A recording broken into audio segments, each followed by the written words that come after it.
I'm very happy meeting with you all.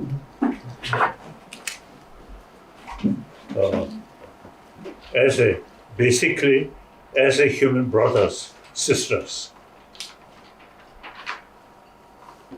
We all, two eyes, one nose.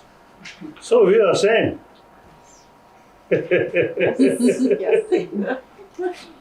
Through inner peace. So, one of my commitment is promoting of religious harmony. And all carry the message of compassion, with that forgiveness.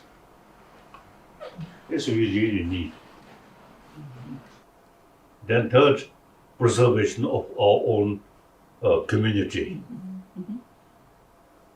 Here India and eventually Tibet also. Well, Your Holiness, it is my great honor to have this audience with you. I am Azra Zaya.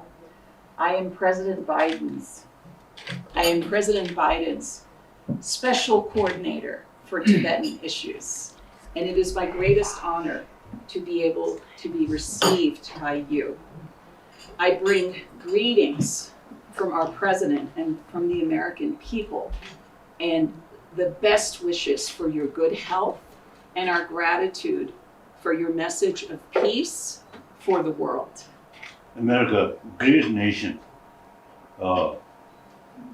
and democracy, Yes, completely freedom. yes,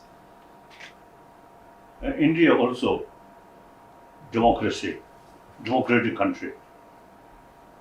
And all different religious traditions live together here. That's why unity, yes, yes. quite clear. Change Tibetan mind completely failed by Chinese communists.